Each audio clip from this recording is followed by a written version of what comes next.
ਸਤਨਾਮ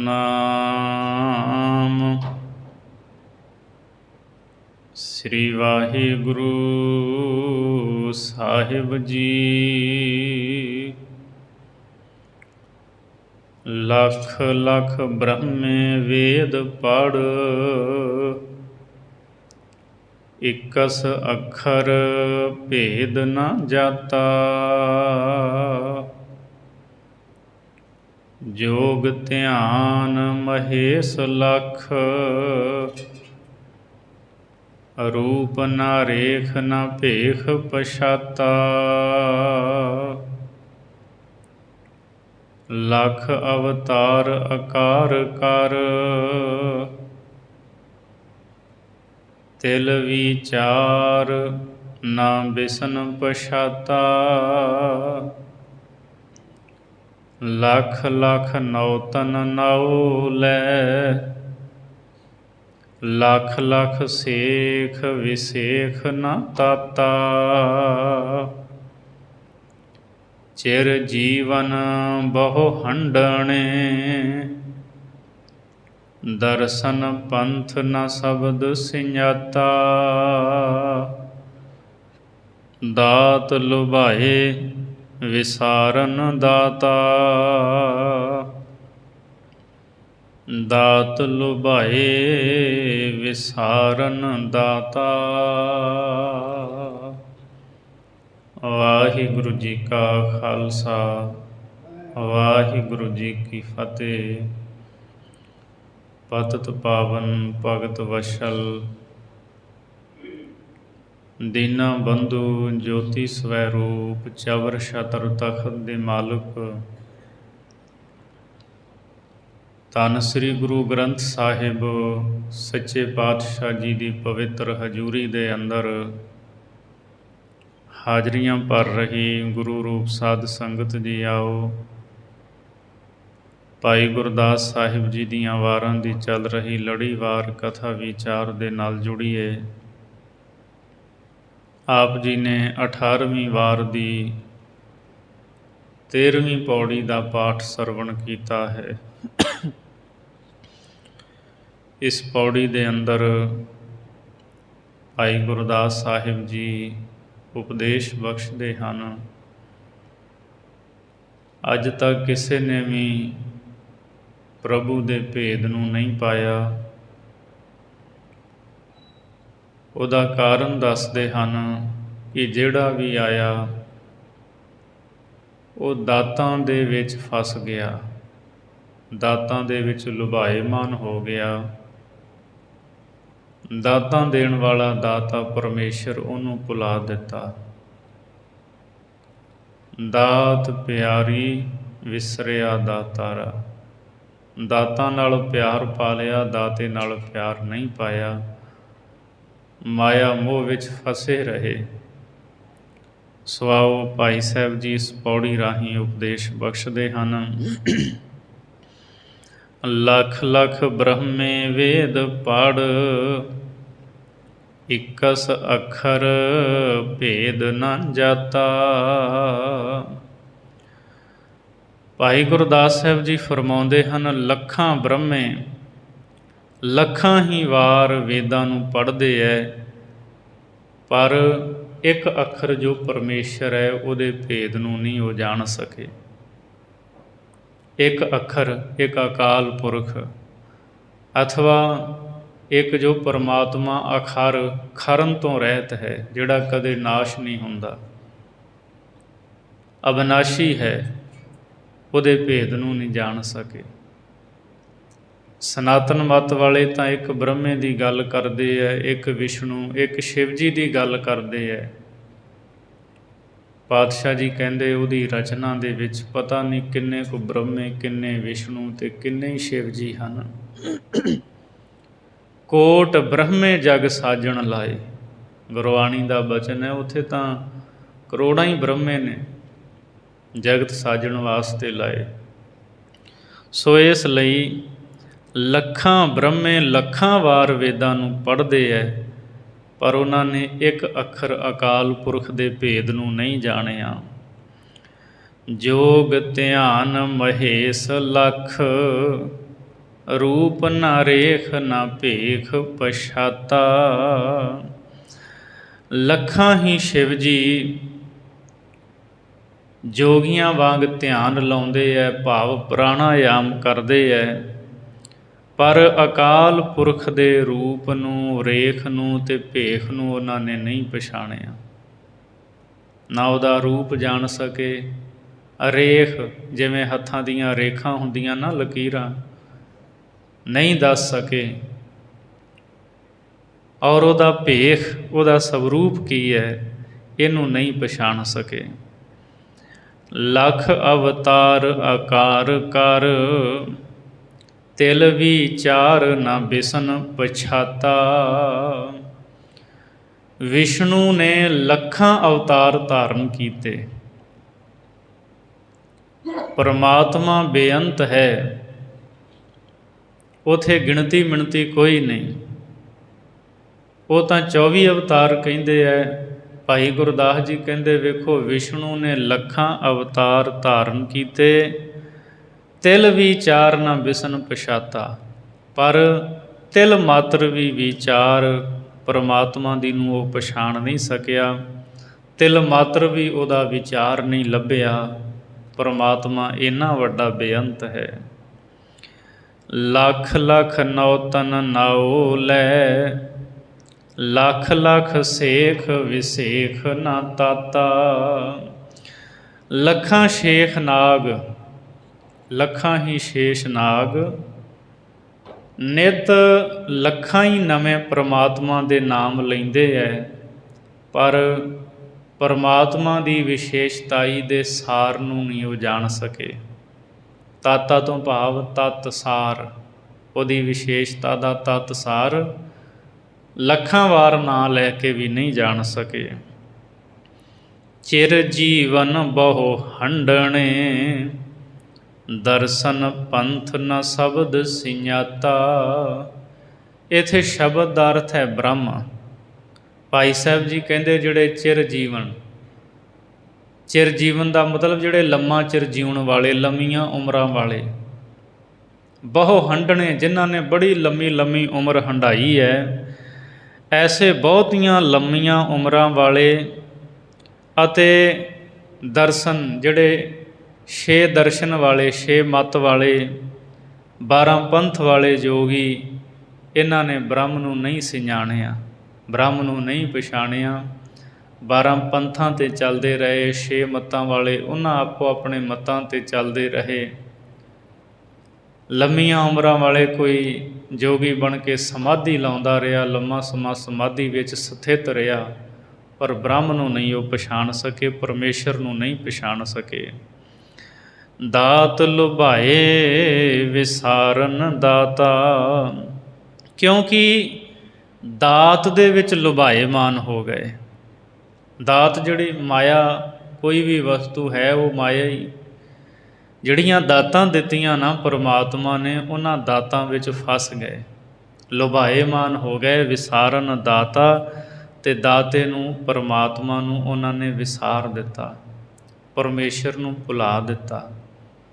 ਸਤਿਗੁਰੂ ਮਹਾਰਾਜ ਜੀ ਕਹਿੰਦੇ, ਦਾਤਾਂ ਵਿੱਚ ਪੈ ਕੇ ਦਾਤੇ ਨੂੰ ਵਿਸਾਰਿਆ, ਅਤੇ ਇੱਕ ਤਿਲ ਮਾਤਰ ਉਹਦੇ ਭੇਦ ਨੂੰ ਨਹੀਂ ਜਾਣ ਸਕੇ। ਪੰਚਮ ਪਾਤਸ਼ਾਹ ਸਾਹਿਬ ਸ੍ਰੀ ਗੁਰੂ ਅਰਜਨ ਦੇਵ ਮਹਾਰਾਜ ਜੀ ਦਾ ਬਚਨ ਅਸੀਂ ਗੁਰੂ ਗ੍ਰੰਥ ਸਾਹਿਬ ਵਿੱਚ ਪੜ੍ਹਦੇ ਹਾਂ, ਸਵਈਆਂ ਵਿੱਚ। ਸਤਿਗੁਰੂ ਜੀ ਕਹਿੰਦੇ, ਬ੍ਰਹਮਾ ਵਿਸ਼ਨੂੰ ਮਹੇਸ਼, ਹੋਰ ਵੀ ਬਹੁਤ ਸਾਰੇ, ਤਿਲ ਮਾਤਰ ਵੀ ਪ੍ਰਭੂ ਦੇ ਭੇਦ ਨੂੰ ਨਹੀਂ ਜਾਣ ਸਕੇ। ਬ੍ਰਹਮਾਦਿਕ ਸਿਵ ਛੰਦ ਮੁਨੀਸੁਰ, ਰਸਕ ਰਸਕ ਠਾਕੁਰ ਗੁਣ ਗਾਵਤ। ਇੰਦਰ ਮੁਨਿੰਦਰ ਖੋਜਤੇ ਗੋਰਖ, ਧਰਨ ਗਗਨ ਆਵਤ ਫੁਨ ਧਾਵਤ। ਬ੍ਰਹਮਾ ਆਦਿਕ, ਸ਼ਿਵ ਜੀ ਵਰਗੇ, ਹੋਰ ਵੱਡੇ ਰਿਸ਼ੀ ਜਿਹੜੇ ਮੁਨੀ ਨੇ, ਰਸ ਰਸ ਕੇ ਰੱਬ ਦੇ ਗੁਣ ਨੂੰ ਗਾਉਂਦੇ ਰਹੇ। ਇੰਦਰ ਮੁਨਿੰਦਰ ਖੋਜਤੇ ਗੋਰਖ, ਇੰਦਰ ਵੱਡੇ ਮੁਨੀ ਲੋਕ, ਗੋਰਖ ਰੱਬ ਨੂੰ ਲੱਭਦੇ ਰਹੇ। ਧਰਨ ਗਗਨ ਆਵਤ ਫੁਨ ਧਾਵਤ, ਕਦੇ ਧਰਤੀ 'ਤੇ ਕਦੇ ਆਕਾਸ਼ ਵਿੱਚ ਦੌੜ ਭੱਜ ਕਰਦੇ ਰਹੇ। ਸਿੱਧ ਮਨੁੱਖ ਦੇਵ ਅਰ ਦਾਨਵ, ਸਿੱਧ ਲੋਕ ਹੋਰ ਆਮ ਮਨੁੱਖ ਦੇਵਤੇ ਦਾਨਵ, ਇੱਕ ਤਿਲ ਤਾਕੋ ਮਰਮ ਨਾ ਪਾਵਤ, ਇੱਕ ਤਿਲ ਜਿੰਨਾ ਵੀ ਰੱਬ ਦੇ ਭੇਦ ਨੂੰ ਇਹ ਨਹੀਂ ਪਾ ਸਕੇ, ਇੱਕ ਤਿਲ ਮਾਤਰ ਵੀ। ਧੰਨ ਗੁਰੂ ਅਰਜਨ ਦੇਵ ਸਤਿਗੁਰੂ ਜੀ ਸਿੱਖਿਆ ਦਿੰਦੇ ਹੈ, ਰੇ ਮਨ ਮੂੜ ਸਿਮਰ ਸੁਖ ਦਾਤਾ, ਨਾਨਕ ਦਾਸ ਤੁਝੈ ਸਮਝਾਵਤ। ਪਾਤਸ਼ਾਹ ਜੀ ਫਰਮਾਉਂਦੇ ਹੈ, ਐ ਮੂਰਖ ਮਨ, ਤੂੰ ਰੱਬ ਨੂੰ ਚੇਤੇ ਕਰ। ਤੈਨੂੰ ਸਦਾ ਸਮਝਾਉਂਦੇ ਰਹੀਦਾ ਹੈ, ਸਿੱਖਿਆ ਦਿੰਦੇ ਰਹੀਦਾ ਹੈ, ਤੂੰ ਸਿੱਖਿਆ ਨੂੰ ਗ੍ਰਹਿਣ ਕਰਕੇ ਰੱਬ ਦੀ ਬੰਦਗੀ ਕਰ। ਸੋ ਪਰਮਾਤਮਾ ਦੀ ਬੰਦਗੀ ਕਰਕੇ ਪ੍ਰਭੂ ਦੇ ਵਿੱਚ ਅਭੇਦ ਹੋਇਆ ਜਾ ਸਕਦਾ, ਉਹਦਾ ਭੇਦ ਕੋਈ ਨਹੀਂ ਪਾ ਸਕਦਾ। ਭਾਈ ਗੁਰਦਾਸ ਜੀ ਕਹਿੰਦੇ ਦਾਤਾਂ ਵਿੱਚ ਫਸ ਗਏ ਅਤੇ ਦਾਤੇ ਨੂੰ ਪਰਮਾਤਮਾ ਨੂੰ ਭੁਲਾ ਦਿੱਤਾ। ਅਗਲੀ ਪੌੜੀ ਵਿੱਚ ਬਖਸ਼ਿਸ਼ ਕਰਦੇ ਹੈ, ਨਿਰੰਕਾਰ ਆਕਾਰ ਕਰ, ਗੁਰਮੂਰਤ ਹੋਏ ਧਿਆਨ ਧਰਾਇਆ। ਨਿਰੰਕਾਰ ਨੇ ਆਪ ਆਕਾਰ ਧਾਰਨ ਕੀਤਾ। ਕਿਹੜਾ? ਗੁਰਮੂਰਤ, ਗੁਰੂ ਦਾ ਸਵਰੂਪ, ਗੁਰੂ ਨਾਨਕ ਦੇਵ ਜੀ ਦਾ। ਨਿਰੰਕਾਰ ਆਪ ਹੀ ਗੁਰੂ ਨਾਨਕ ਦੇਵ ਜੀ ਬਣੇ। ਨਿਰੰਕਾਰ ਨੇ ਗੁਰੂ ਸਰੂਪ ਗੁਰੂ ਨਾਨਕ ਦੇਵ ਜੀ ਦਾ ਧਾਰਨ ਕੀਤਾ ਅਤੇ ਗੁਰੂ ਸਰੂਪ ਧਾਰਨ ਕਰਕੇ ਧਿਆਨ ਧਰਾਇਆ। ਭੁੱਲਿਆਂ ਭਟਕਿਆਂ ਨੂੰ ਵਾਹਿਗੁਰੂ ਦਾ ਧਿਆਨ ਧਰਾਇਆ ਗੁਰੂ ਨਾਨਕ ਦੇਵ ਜੀ ਨੇ। ਪਰਮਾਤਮਾ ਆਪ ਅਵਤਾਰ ਲੈ ਕੇ ਆਏ, ਗੁਰੂ ਨਾਨਕ ਕਹਾਇਆ, ਅਤੇ ਫਿਰ ਆਪ ਕਿਰਪਾ ਕਰਕੇ ਅਨੇਕਾਂ ਹੀ ਜਿਹੜੇ ਪਖੰਡਾਂ ਵਿੱਚ ਪਏ ਭੁੱਲੇ ਭਟਕੇ ਸਨ, ਉਹਨਾਂ ਨੂੰ ਅਕਾਲ ਪੁਰਖ ਦਾ ਧਿਆਨ ਧਰਵਾਇਆ। ਚਾਰ ਵਰਨ ਗੁਰ ਸਿੱਖ ਕਰ, ਸਾਧ ਸੰਗਤ ਸੱਚਖੰਡ ਵਸਾਇਆ। ਪਰਮਾਤਮਾ ਨੇ ਗੁਰੂ ਰੂਪ ਧਾਰ ਕੇ, ਭਾਵ ਗੁਰੂ ਨਾਨਕ ਦੇਵ ਜੀ, ਚਾਰ ਵਰਨ ਦੇ ਜਿਹੜੇ ਲੋਕ ਉਹਨਾਂ ਨੂੰ ਗੁਰਸਿੱਖ ਕਰ ਦਿੱਤਾ ਮਹਾਰਾਜ ਨੇ। ਬ੍ਰਾਹਮਣ, ਖੱਤਰੀ, ਵੈਸ਼, ਸ਼ੂਦਰ, ਸਿੱਖੀ ਦੀ ਦਾਤ ਦਿੱਤੀ ਅਤੇ ਉਹ ਸਾਰੇ ਗੁਰੂ ਕੇ ਸਿੱਖ ਬਣ ਗਏ। ਚੌਹਾਂ ਵਰਨਾਂ ਨੂੰ ਗੁਰਸਿੱਖ ਬਣਾ ਕੇ ਗੁਰੂ ਨਾਨਕ ਦੇਵ ਪਾਤਸ਼ਾਹ ਜੀ ਨੇ ਸਾਧ ਸੰਗਤ ਸੱਚਖੰਡ ਵਸਾਇਆ। ਇਸ ਧਰਤੀ ਦੇ ਉੱਤੇ ਸੱਚਖੰਡ ਕੀ ਵਸਾਇਆ? ਸਾਧ ਸੰਗਤ। ਸਾਧ ਸੰਗਤ ਰੂਪੀ ਸੱਚਖੰਡ ਇਸ ਧਰਤੀ 'ਤੇ ਵਸਾ ਦਿੱਤਾ। ਉਪਦੇਸ਼ ਕੀਤਾ ਗੁਰਸਿੱਖਾਂ ਨੂੰ, ਆਓ ਗੁਰਸਿੱਖੋ, ਸਾਧ ਸੰਗਤ ਰੂਪੀ ਸੱਚਖੰਡ ਦੇ ਵਿੱਚ ਬੈਠੋ, ਪ੍ਰਭੂ ਦੀਆਂ ਸਿਫਤਾਂ ਕਰੋ, ਗੁਰਬਾਣੀ ਦੇ ਸ਼ਬਦ ਗਾਵੋ। ਸੋ ਇਹ ਸਾਧ ਸੰਗਤ ਸੱਚਖੰਡ ਹੈ ਜੋ ਗੁਰੂ ਨਾਨਕ ਦੇਵ ਜੀ ਨੇ ਵਸਾਇਆ। ਵੇਦ ਕਤੇ ਬਹੁ ਬਾਹਰਾ, ਅਕਥ ਕਥਾ ਗੁਰ ਸ਼ਬਦ ਸੁਣਾਇਆ। ਅਕਾਲ ਪੁਰਖ ਵੇਦਾਂ ਅਤੇ ਕਤੇਬਾਂ ਤੋਂ ਬਾਹਰਾ ਹੈ, ਉਹਦੀ ਕੈਦ ਵਿੱਚ ਨਹੀਂ ਹੈ। ਪੂਰਨ ਤੌਰ 'ਤੇ ਕੋਈ ਵੀ ਪ੍ਰਭੂ ਦੀਆਂ ਸਿਫਤਾਂ ਨਹੀਂ ਕਰ ਸਕਿਆ। ਵੇਦਾਂ ਕਤੇਬਾਂ ਤੋਂ ਬਾਹਰਾ, ਉਹਦੀ ਕਥਾ ਅਕਥ ਹੈ, ਕਥਨ ਕਰਕੇ ਨਹੀਂ ਦੱਸੀ ਜਾ ਸਕਦੀ। ਗੁਰੂ ਨਾਨਕ ਦੇਵ ਜੀ ਨੇ ਪਰਮਾਤਮਾ ਦੀ ਸਿਫਤ ਸਲਾਹ ਦਾ ਸ਼ਬਦ ਸਮੁੱਚੀ ਹੀ ਲੋਕਾਈ ਨੂੰ ਸੁਣਾਇਆ ਹੈ। ਵੀਹਾਂ ਅੰਦਰ ਵਰਤਮਾਨ, ਗੁਰਮੁਖ ਹੋਏ ਇੱਕੀਹ ਲਖਾਇਆ। ਜਿਹੜੇ ਲੋਕ ਵੀਹਾਂ ਵਿੱਚ ਵਰਤਦੇ ਸੀ, ਇਹ ਤੇ ਵੀਹਾਂ ਦਾ ਮਤਲਬ ਸੰਸਾਰ ਵਿੱਚ ਖਚਤ ਸੀ, ਸੰਸਾਰੀ ਸੀ। ਨਿਰੰਕਾਰ ਬਾਰੇ ਜਿਨ੍ਹਾਂ ਨੂੰ ਕੁਛ ਵੀ ਨਹੀਂ ਸੀ ਪਤਾ, ਰੱਬ ਦੀ ਬੰਦਗੀ ਬਾਰੇ ਨਹੀਂ ਸੀ ਜਾਣਦੇ, ਸਿਰਫ ਸੰਸਾਰਕ ਕੰਮਾਂ ਦੇ ਨਾਲ ਹੀ ਮਤਲਬ ਸੀ, ਸੰਸਾਰ ਦੇ ਵਿੱਚ ਖਚਤ ਸਨ, ਪਦਾਰਥਾਂ ਦੇ ਨਾਲ ਹੀ ਜੁੜੇ ਹੋਏ ਸੀ, ਬੰਦਗੀ ਵਾਲੇ ਪਾਸੇ ਕੋਈ ਧਿਆਨ ਨਹੀਂ ਸੀ। ਭਾਈ ਗੁਰਦਾਸ ਜੀ ਕਹਿੰਦੇ ਉਹਨਾਂ ਨੂੰ ਜਿਹੜੇ ਸੰਸਾਰ ਵਿੱਚ ਵਰਤਦੇ ਸੀ, ਮਹਾਰਾਜ ਗੁਰੂ ਨਾਨਕ ਦੇਵ ਸਾਹਿਬ ਜੀ ਨੇ ਗੁਰਮੁਖ ਬਣਾ ਦਿੱਤਾ ਉਪਦੇਸ਼ ਦੇ ਕੇ। ਗੁਰਮੁਖ ਹੋਏ ਇੱਕੀਹ ਲਖਾਇਆ। ਗੁਰੂ ਨਾਨਕ ਦੇਵ ਜੀ ਨੇ ਉਹਨਾਂ ਨੂੰ ਗੁਰਮੁਖ ਬਣਾ ਦਿੱਤਾ ਅਤੇ ਗੁਰਮੁਖ ਹੋ ਕੇ ਉਹਨਾਂ ਨੇ 21 ਤੋਂ ਭਾਵ ਇੱਕ ਈਸ਼ਵਰ ਨੂੰ, ਪਰਮਾਤਮਾ ਨੂੰ ਜਾਣ ਲਿਆ। ਸਤਿਗੁਰੂ ਨੇ ਉਹਨਾਂ ਨੂੰ ਪਰਮਾਤਮਾ ਬਾਰੇ ਜਣਾ ਦਿੱਤਾ।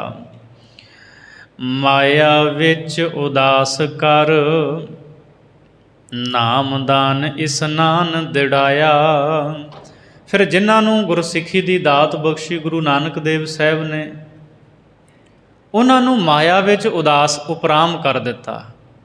ਮਤਲਬ ਉਹਨਾਂ ਦੇ ਚਿੱਤ ਦੀ ਬਿਰਤੀ ਜਿਹੜੀ ਪਹਿਲਾਂ ਮਾਇਆ ਵਿੱਚ ਹੀ ਲੱਗੀ ਰਹਿੰਦੀ ਸੀ, ਹੁਣ ਚਿੱਤ ਦੀ ਬਿਰਤੀ ਨਾਮ ਵਿੱਚ ਲੱਗੀ ਰਹਿੰਦੀ ਹੈ, ਨਾਮ ਜਪਦੇ ਹੈ। ਹੁਣ ਉਪਰਾਮ ਹੋ ਗਏ, ਕਿਰਤ ਕਰਦੇ ਹੈ, ਧਰਮ ਦੀ ਕਿਰਤ ਕਰਦੇ ਹੈ। ਸੱਜਣ ਠੱਗ ਵਰਗੇ ਸਾਧੂ ਬਣ ਗਏ, ਸੰਤ ਬਣ ਗਏ, ਜੀਵਨ ਦੇ ਵਿੱਚ ਬਦਲਾਵ ਆ ਗਿਆ। ਸੋ ਮਾਇਆ ਤੋਂ ਉਹਨਾਂ ਨੂੰ ਉਪਰਾਮ ਕਰਕੇ ਧੰਨ ਗੁਰੂ ਨਾਨਕ ਦੇਵ ਜੀ ਨੇ ਉਹਨਾਂ ਨੂੰ ਨਾਮ ਦਾਨ ਇਸ਼ਨਾਨ ਦ੍ਰਿੜ ਕਰਵਾ ਦਿੱਤਾ। ਨਾਮ ਜਪਦੇ ਹੈ, ਜਥਾ ਸ਼ਕਤ ਦਾਨ ਕਰਦੇ ਹੈ, ਇਸ਼ਨਾਨ ਕਰਦੇ ਹੈ। ਗੁਰਮੁਖ ਨਾਮ ਦਾਨ ਇਸ਼ਨਾਨ, ਇਹ ਤਿੰਨ ਤਾਂ ਮੁੱਖ ਨੇ ਗੁਰਮੁਖ ਦੇ ਜੀਵਨ ਵਿੱਚ, ਨਾਮ ਜਪਣਾ, ਦਾਨ ਕਰਨਾ, ਇਸ਼ਨਾਨ ਕਰਨਾ। ਸੋ ਇਹ ਮਹਾਰਾਜ ਨੇ ਦ੍ਰਿੜ ਕਰਵਾ ਦਿੱਤੇ, ਪੱਕੇ ਕਰ ਦਿੱਤੇ। 12 ਪੰਥ ਇਕੱਤਰ ਕਰ, ਗੁਰਮੁਖ ਗਾਡੀ ਰਾਹੋ ਚਲਾਇਆ।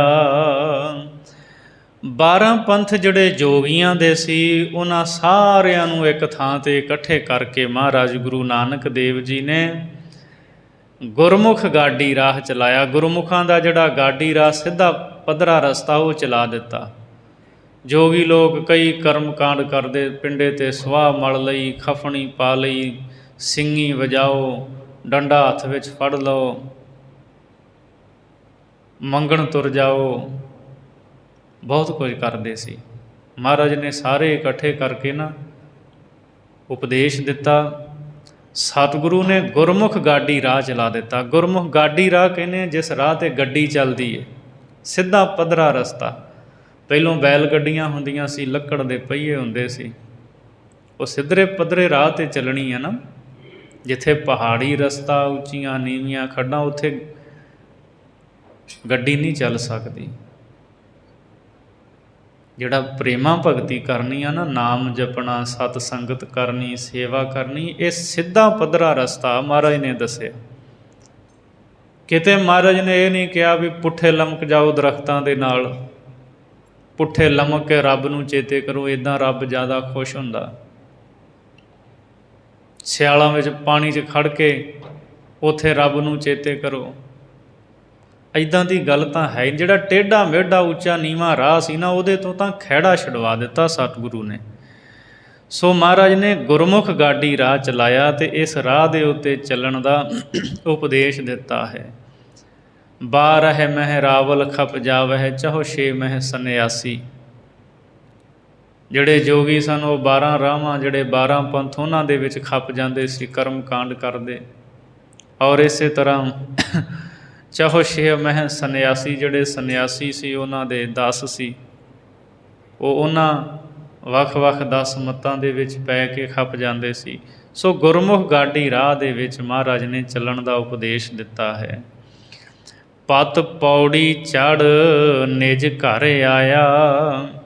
ਅਤੇ ਜਿਹੜਾ ਸਤਿਗੁਰੂ ਗੁਰੂ ਨਾਨਕ ਦੇਵ ਦੇ ਉਪਦੇਸ਼ਾਂ ਨੂੰ ਕਮਾ ਲੈਂਦਾ ਹੈ, ਉਹ ਪਤ ਦੀਆਂ ਇੱਜ਼ਤ ਦੀਆਂ ਪੌੜੀਆਂ ਚੜ੍ਹ ਕੇ ਅਤੇ ਆਪਣੇ ਨਿੱਜੀ ਘਰ ਵਿੱਚ ਆ ਜਾਂਦਾ ਹੈ। ਲੋਕ ਇੱਥੇ ਵੀ ਇੱਜ਼ਤ ਅਤੇ ਪਰਲੋਕ ਦੇ ਵਿੱਚ ਵੀ ਉਹਦੀ ਇੱਜ਼ਤ ਹੁੰਦੀ ਹੈ। ਏਤ ਰਾਹੇ ਪਤ ਪਵੜੀਆ, ਚੜ੍ਹੀਏ ਹੋਏ 21। ਉਹ ਤਾਂ ਇੱਕ ਈਸ਼ਵਰ ਦੇ ਮਾਰਗ 'ਤੇ ਚੱਲਦਾ ਹੈ, ਬੰਦਗੀ ਕਰਦਾ ਹੈ, ਇੱਜ਼ਤ ਦੀਆਂ ਪੌੜੀਆਂ 'ਤੇ ਚੜ੍ਹ ਜਾਂਦਾ ਹੈ, ਸਤਿਕਾਰ ਹੁੰਦਾ ਲੋਕ ਪਰਲੋਕ ਦੇ ਵਿੱਚ। ਸੋ ਇਸ ਤਰ੍ਹਾਂ ਗੁਰਮੁਖ ਗਾਡੀ ਰਾਹ 'ਤੇ ਚੱਲਦੇ ਹੈ। 18ਵੀਂ ਵਾਰ ਦੀ ਅਗਲੀ 15ਵੀਂ ਪੌੜੀ ਵਿੱਚ ਭਾਈ ਗੁਰਦਾਸ ਸਾਹਿਬ ਜੀ ਦੱਸਦੇ ਹੈ, ਜਿਹੜੇ ਗੁਰਮੁਖ ਪਿਆਰੇ ਹਨ ਉਹ ਗੁਰੂ ਦੀ ਸਿੱਖਿਆ ਦੇ ਮੁਤਾਬਕ ਹੀ ਚੱਲਦੇ ਹੈ। ਗੁਰਮੁਖ ਮਾਰਗ ਪੈਰ ਧਰ, ਦੁਬਦਾ ਵਾਟ ਕੁਵਾਟ ਨਾ ਧਾਇਆ। ਜਿਨ੍ਹਾਂ ਨੇ ਗੁਰੂ ਨਾਨਕ ਦੇਵ ਜੀ ਦੀ ਸਿੱਖਿਆ ਧਾਰਨ ਕੀਤੀ, ਗੁਰਸਿੱਖਾਂ ਨੇ, ਉਹ ਗੁਰਮੁਖਾਂ ਵਾਲੇ ਮਾਰਗ ਦੇ ਉੱਤੇ ਪੈਰ ਰੱਖਦੇ ਹੈ। ਗੁਰਮੁਖਾਂ ਵਾਲਾ ਮਾਰਗ ਕਿਹੜਾ? ਜਿਹੜਾ ਗਾਡੀ ਰਾਹ, ਸਿੱਧਾ ਪੱਧਰਾ ਬੰਦਗੀ ਵਾਲਾ ਰਸਤਾ। ਗੁਰਮੁਖ ਗਾਡੀ ਮਾਰਗ ਦੇ ਉੱਤੇ ਪੈਰ ਰੱਖਦੇ ਹੈ। ਦੁਬਿਧਾ ਵਾਟ ਕੁਵਾਟ ਨਾ ਧਾਇਆ। ਜਿਹੜਾ ਦੁਵੈਤ ਵਾਲਾ ਦੁਬਿਧਾ ਵਾਲਾ ਰਸਤਾ ਨਾ, ਉਹ ਕੁਵਾਟ ਖੋਟਾ ਰਸਤਾ ਹੈ। ਉਹਦੇ 'ਤੇ ਨਹੀਂ ਉਹ ਦੌੜਦੇ ਭੱਜਦੇ। ਉਹ ਦੁਬਿਧਾ ਵਾਲੇ ਰਸਤੇ 'ਤੇ ਤਾਂ ਜਾਂਦੇ ਨਹੀਂ ਹੈ। ਪਖੰਡਵਾਦ ਵਾਲੇ ਪਾਸੇ ਤਾਂ ਜਾਂਦੇ ਨਹੀਂ, ਉਹ ਨਹੀਂ ਪਖੰਡ ਕਰਦੇ। ਉਹਨਾਂ ਨੂੰ ਪਤਾ ਗੁਰੂ ਦਾ ਉਪਦੇਸ਼ ਹੈ, ਨਾਮ ਜਪਣਾ, ਬੰਦਗੀ ਕਰਨੀ। ਸੋ ਦੁਵੈਤ ਵਾਲੇ ਦੁਬਿਧਾ ਵਾਲੇ ਖੋਟੇ ਰਸਤੇ 'ਤੇ ਕਦੇ ਨਹੀਂ ਦੌੜਦੇ। ਸਤਿਗੁਰ ਦਰਸ਼ਨ ਦੇਖ ਕੈ ਮਰਦਾ ਜਾਂਦਾ ਨਦਰ ਨਾ ਆਇਆ। ਗੁਰਮੁਖ ਕੀ ਕਰਦੇ ਆ? ਸਤਿਗੁਰੂ ਦੇ ਦਰਸ਼ਨ ਕਰਦੇ ਹੈ। ਸਤਿਗੁਰੂ ਜੀ ਦੇ ਦਰਸ਼ਨ ਵੇਖ ਕੇ ਗੁਰਮੁਖਾਂ ਦੇ ਮਨ ਵਿੱਚ ਇਹ ਨਿਸ਼ਚਾ ਹੋ ਜਾਂਦਾ ਹੈ, ਇਹ ਸੋਝੀ ਆ ਜਾਂਦੀ ਹੈ ਵੀ ਕੋਈ ਵੀ ਉਹਨਾਂ ਨੂੰ ਜੰਮਦਾ ਮਰਦਾ ਨਜ਼ਰ ਨਹੀਂ ਆਉਂਦਾ, ਕਿਉਂਕਿ ਉਹ ਬੜੀ ਉੱਚੀ ਅਵਸਥਾ ਵਿੱਚ ਪਹੁੰਚ ਜਾਂਦੇ ਹੈ। ਉਹਨਾਂ ਨੂੰ ਗੁਰਬਾਣੀ ਦੇ ਇਹਨਾਂ ਬਚਨਾਂ ਦੀ ਸੋਝੀ ਹੋ ਆਉਂਦੀ ਹੈ। ਨਹਿ ਕਿਛ ਜਨਮੈ ਨਹਿ ਕਿਛ ਮਰੈ, ਆਪਨ ਚਲਤ ਆਪ ਹੀ ਕਰੈ। ਆਵਨ ਜਾਨ ਇੱਕ ਖੇਲ ਬਨਾਇਆ, ਆਗਿਆਕਾਰੀ ਕੀਨੀ ਮਾਇਆ। ਉਹ ਕਹਿੰਦੇ ਨਾ ਕੋਈ ਜੰਮਦਾ ਨਾ ਕੋਈ ਮਰਦਾ ਹੈ, ਇਹ ਤਾਂ ਰੱਬ ਦਾ ਕੌਤਕ ਹੈ, ਉਹਦੀ ਖੇਡ ਹੈ, ਇਸੇ ਤਰ੍ਹਾਂ ਚੱਲਦੀ ਰਹਿੰਦੀ ਹੈ। ਸੋ ਉਹਨਾਂ ਨੂੰ ਇਹ ਨਿਸ਼ਚਾ ਹੋ ਜਾਂਦਾ ਹੈ। ਉਹ ਕਿਉਂਕਿ ਉਹਨਾਂ ਨੂੰ ਪਤਾ ਕਿ ਜਿਹੜੇ ਪੰਜ ਤੱਤਾਂ ਵਿੱਚੋਂ ਨਾ ਕੋਈ ਤੱਤ ਮਰਦਾ, ਸਰੀਰ ਉਹਲੇ ਹੁੰਦਾ ਨਾ। ਗੁਰਬਾਣੀ ਦਾ ਅਸੀਂ ਬਚਨ ਪੜ੍ਹਦੇ ਹਾਂ ਕਿ ਦੱਸੋ ਕੌਣ ਮੂਆ ਰੇ ਕੌਣ ਮੂਆ, ਬ੍ਰਹਮ ਗਿਆਨੀ ਮਿਲ ਕਰਹੁ ਵਿਚਾਰਾ, ਇਹ ਤਾਂ ਚਲਤ ਪਿਆ। ਮਹਾਰਾਜ ਕਹਿੰਦੇ ਦੱਸੋ ਕੌਣ ਮਰਿਆ ਹੈ? ਜਿਨ੍ਹਾਂ ਨੂੰ ਬ੍ਰਹਮ ਦਾ ਗਿਆਨ, ਉਹਨਾਂ ਦੇ ਨਾਲ ਮਿਲ ਕੇ ਵਿਚਾਰ ਕਰੋ। ਇਹ ਤਾਂ ਇੱਕ ਕੌਤਕ ਸੀ, ਪੰਜ ਤੱਤ ਜੋੜੇ ਜਾਨ ਪਾ ਦਿੱਤੀ, ਸਰੀਰ ਬਣ ਗਿਆ। ਪੌਰ ਮੁਸਾਫਰ ਉਡਾਰੀ ਲਾ ਗਿਆ, ਆਤਮਾ ਕਦੇ ਮਰਦੀ ਨਹੀਂ। ਮਰਨ ਹਾਰੇ ਹੋ ਜੀਅਰਾ ਨਹੀਂ, ਫਿਰ ਤੱਤਾਂ 'ਚ ਤੱਤ ਮਿਲ ਜਾਂਦੇ ਹੈ। ਉਹ ਅੱਖਾਂ ਨੂੰ ਭੁਲੇਖਾ ਹੀ ਲੱਗਦਾ ਹੈ ਇੱਕ। ਸੋ ਗੁਰਮੁਖ ਜਿਹੜੇ ਹੈ, ਗੁਰੂ ਦਾ ਦਰਸ਼ਨ ਵੇਖ ਕੇ ਇਹ ਨਿਸ਼ਚਾ ਕਰ ਲੈਂਦੇ ਹੈ ਕੋਈ ਮਰਦਾ ਜਨਮਦਾ ਨਹੀਂ, ਇਹ ਉਹਨਾਂ ਨੂੰ ਨਜ਼ਰ ਨਹੀਂ ਆਉਂਦਾ। ਕੰਨੀ ਸਤਿਗੁਰ ਸ਼ਬਦ ਸੁਣ, ਅਨਹਦ ਰੁਣ ਝੁਣਕਾਰ ਸੁਣਾਇਆ। ਕੰਨਾਂ ਦੇ ਨਾਲ ਗੁਰੂ ਦੇ ਸ਼ਬਦ ਸੁਣਦੇ ਆ ਗੁਰਮੁਖ ਪਿਆਰੇ। ਮਹਾਰਾਜ ਨੇ ਰੱਬ ਦੀ ਸਿਫਤ ਸੁਣਨ ਦਾ ਉਪਦੇਸ਼ ਦਿੱਤਾ, ਅਤੇ ਜਿਹੜੇ ਗੰਦੇ ਗੀਤ ਸੁਣਦੇ ਹੈ ਉਹਨਾਂ ਨੂੰ ਕਿਹਾ ਵੀ ਇਹ ਨਾ ਸੁਣਿਆ ਕਰੋ। ਮੇਰੇ ਮੋਹਨ ਸ਼ਰਵਨੀ ਇਹ ਨਾ ਸੁਣਾਏ, ਸਾਕਤ ਗੀਤ ਨਾਦ ਧੁਨ ਬੋਲਤ। ਸਾਕਤ ਗੀਤ ਨਾਦ ਧੁਨ ਗਾਵਤ, ਬੋਲਤ ਬੋਲ ਅਜਾਏ। ਉਹ ਤਾਂ ਵਿਅਰਥ ਬੋਲ ਨੇ, ਉਹ ਕੰਨਾਂ 'ਚ ਪੈਣ ਹੀ ਨਾ। ਰੱਬ ਦੀਆਂ ਸਿਫਤਾਂ, ਰੱਬ ਦੀ ਬਾਣੀ ਇਹ ਕੰਨਾਂ ਵਿੱਚ ਪਵੇ।